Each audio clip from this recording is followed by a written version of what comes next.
Hello, everybody. I'd like to introduce you to Girish, Anish, and Sujata from Fonzel Smart Locker Solutions. Thank you for joining us today. Thank you, Yes, David. David. It's a pleasure to meet you all. Can you give us an overview of your business and where it fits in the supply chain cycle, please? David, to give a brief about the business, it is a 13 years journey of being on our own. It started with office storages, metal office storages as a predominant product category. Lockers play important role in that office storages. Over the period of time, the lockers became smart, and 2018 onwards, we are on the journey of smart office lockers. And in this space, we work with Vicos from Netherlands, who are having one of the best cloud connected smart locker for that application. We work closely with DigiLock, which has a very good battery operated solution again for office environment. But then there was opportunities coming from non-office segment, and as a company we felt, as a focused smart locker company, what else we can do with smart locker. And that is where in logistics now, with the parcel locker, manufacturing the metal locker, developing the electronics, developing the software as an end-to-end solution provider in logistics is currently how we are looking ourselves in this specific space, which we call it non-office. What brought you into the sort of logistics sector? I think Yes. Sujata would like, yeah, go ahead, Sujata. Yeah. David, when we started this business, basically I'm from an IT background, and when we started the storages business, I started looking after the import export sector, then something overlooked on the finance and the HR in the office. And as Girish mentioned, when we started getting opportunities of non-office inquiries for lockers, and our current solution which we are importing, the lockers are not having the flexibility of the OTP based access to be given, or payment integration, or cash on deliveries to be handled. And we grabbed this opportunity to develop a made in India software under the name of Durall Technologies, and that's how we are into this logistics sector. So tell us about your business sector and how developed lockers are in the Indian subcontinent, please. So, when it comes to, I guess, one more point to adding why we came into this segment, India has a 1.4 billion population, and our average age in India is 28 as a population, meaning a lot of young people we have who are very tech savvy, high on e-commerce purchases. So you can imagine the parcel counts are huge. And given the opportunity in this space, we thought it's an exciting place to get into logistics in the last mile side of things. Now, given the industry and what we saw, uh, India is very different from other places. It comes to high density locations where not necessarily you have space to even keep lockers. So it was a unique situation in the marketplace, and I think the consumer habits are of more returns than usual, because we like to experiment variety, we like to understand our options and then figure it out that this is what I want. So high return rate is also another factor where I think the reverse logistics being a big part of an Indian purchase is a locker dependent function, and it could be made a lot more efficient. So given that, and the young population is usually working, so out of home as a concept for them is, I am out of home but my packages are coming at home. So then out of home parcel lockers look like the right flexible solution for this market. No, thank you. And just a sort of sub question, because obviously it's such a big marketplace. When it comes to returns in India, are returns generally free or charged for? They're free actually, and one of the major things that is different from the global outlook on logistics compared to India is basically the deliveries are handed to you, so they're never dropped at your doorstep.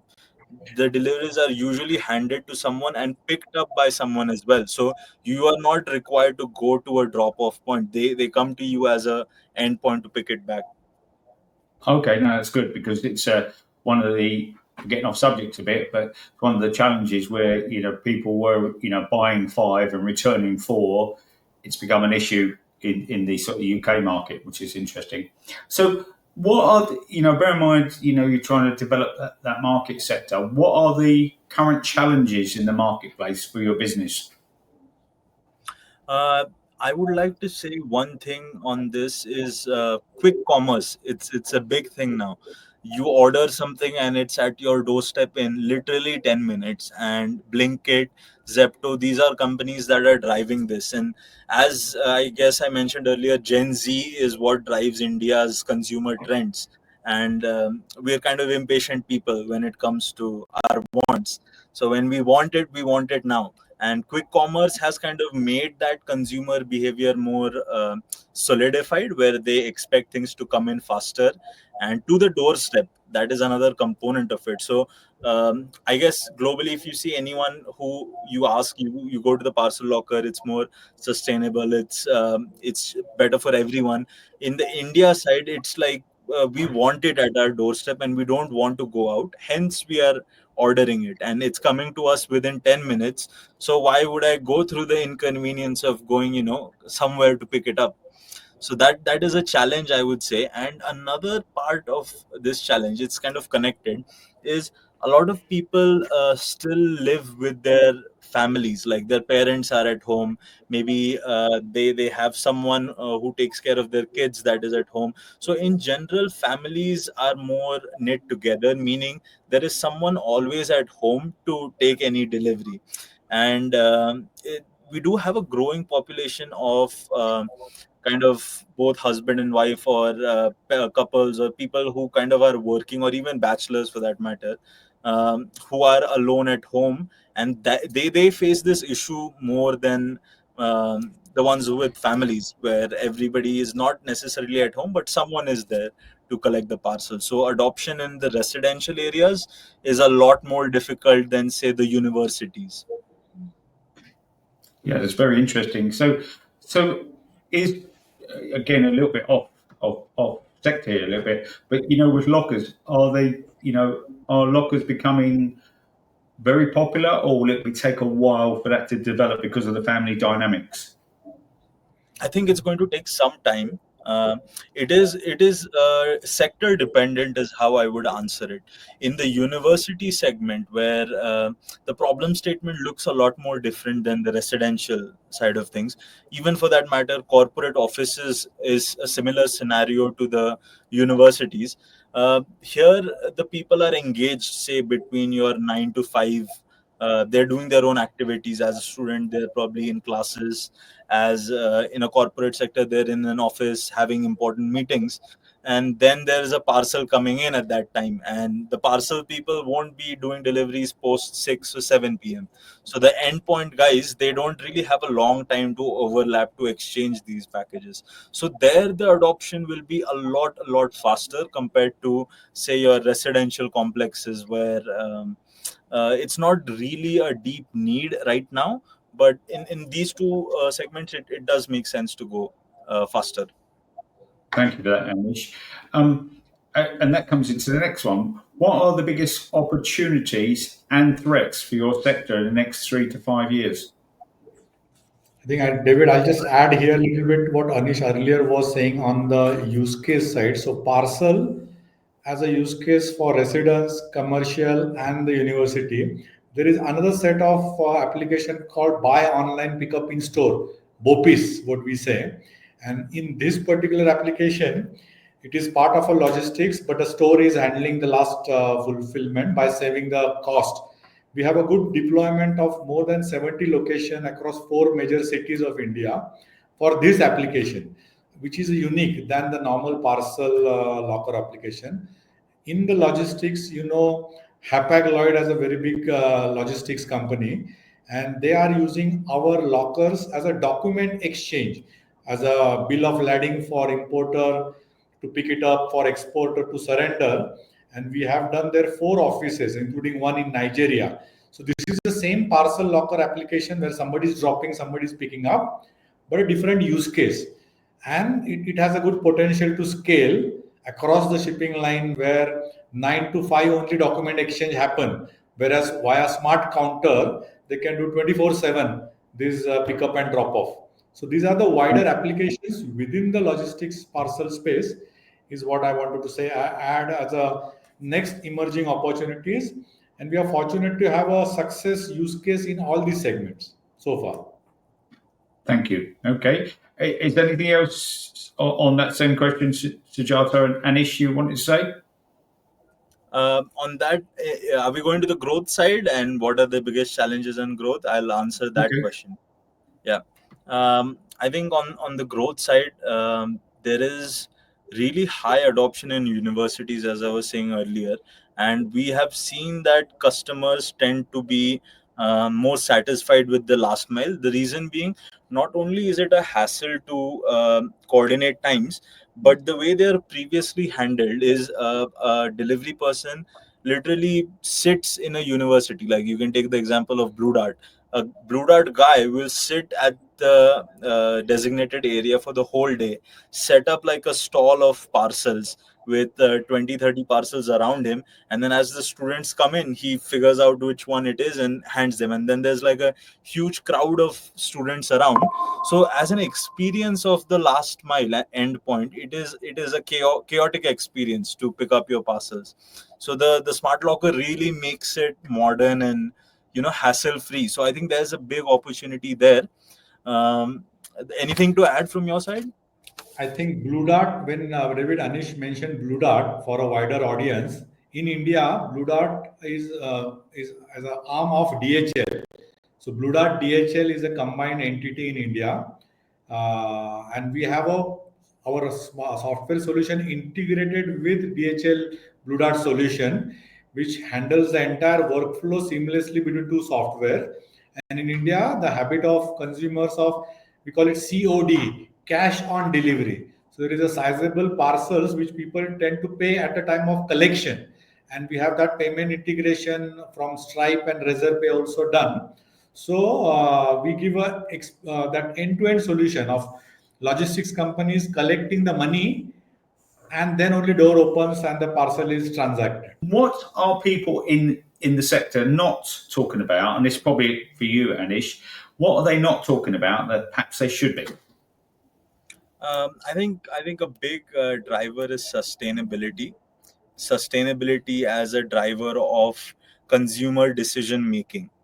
As a developing country, I think there is a gap in taking up the responsibility for sustainability. I think it is my opinion, and maybe this is something that we should be more aware of as a customer, and it should be given as a choice to us whether we want to receive this package in a more sustainable manner or whether we want to have it at a more convenient manner. So maybe you can also add in. Yeah.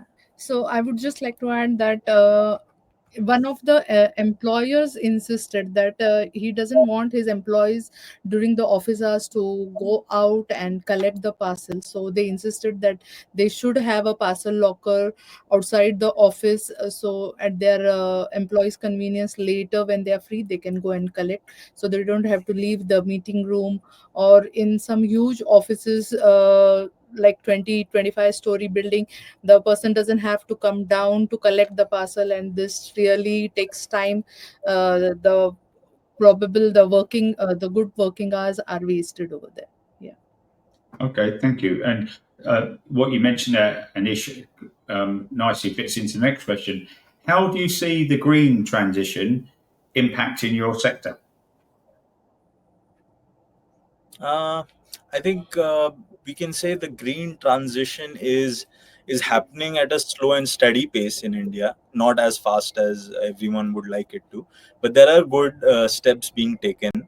One thing I would say is it will be more sustainable to handle return flows with the parcel locker, because currently there is an endpoint where the person goes and picks up those parcels again. So it's not just a one way journey. It's like transportation. You can think the carbon emissions are given twice as much in our current way of handling. So as opposed to that, if we have a good locker network, um, it's going to be a lot more convenient for someone who's already on route somewhere to just stop by and drop the returns. So that way we can be acclimatized by this nature, that returns are going to be through a locker where I have to travel, and maybe we kind of avoid those, or kind of make them more eco-friendly in a manner. Yeah, has the are electric vehicles and cargo bikes more and more prevalent in India, or is that a developing marketplace? I think it is a very exciting place to be for EV adoption. India right now is a strong adopter of EVs, I would say, compared to a lot of the countries otherwise. One reason I see is there is a lot of good made in India brands who are driving this adoption, and the user is price sensitive. So the minute you say you don't have to pay for gas, all this money doesn't go for petrol and all of that, the EV savings really drive the customer behavior. And given that within the last 3 years, we have 4 to 5 major big companies in the EV space, consumers have adopted it, but not so much on the fleet side, I would say. So we do have a few specific types of fleets which have interesting business models where drivers can lend an EV and do last mile deliveries for food and quick commerce and such. But it's slowly being adopted, and to be honest, there is a benefit for them there, because if they save on the gas money, it's more money they keep from the deliveries. So there is a good incentive there, but it's slowly going in that direction. I think it's the same for everywhere in the world. Everyone wants to be greener, but sometimes it's expensive, and costs more. Which which human beings probably like to do a cheaper deal if we can, but also it's not always practical. And maybe at some point, some legislation from the government may help us on that way. What development in the sector, sorry, has surprised you most in your career so far?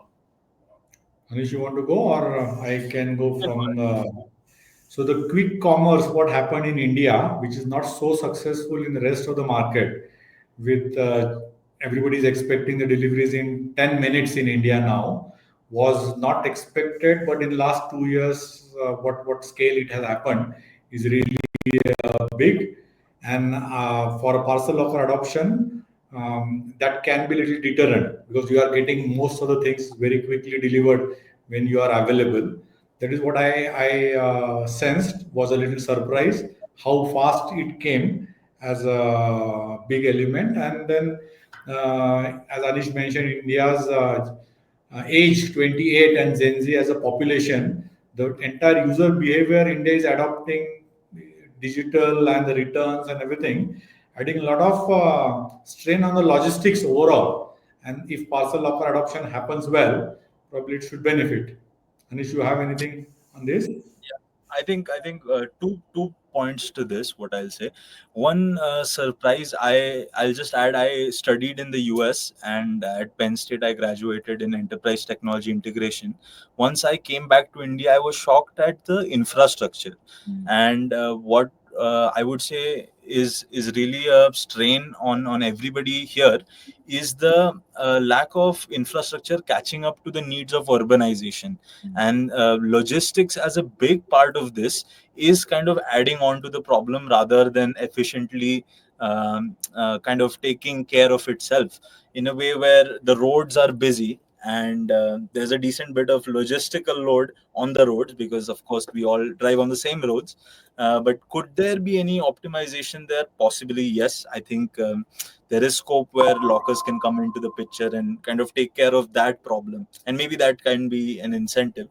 Another surprise for me is because the cost of human labor is so cheap, like the cost of getting people is it's much cheaper in India than anywhere around. So it is a very people driven and a manual driven economy. A lot of the parts of logistics are also still very manual compared to around the world, and that was a big surprise to me as well. So I just want to say thank you to Girish, Anish, and Sujata for joining us today. I'm sure our viewers and listeners will really enjoy it. Thank you so much.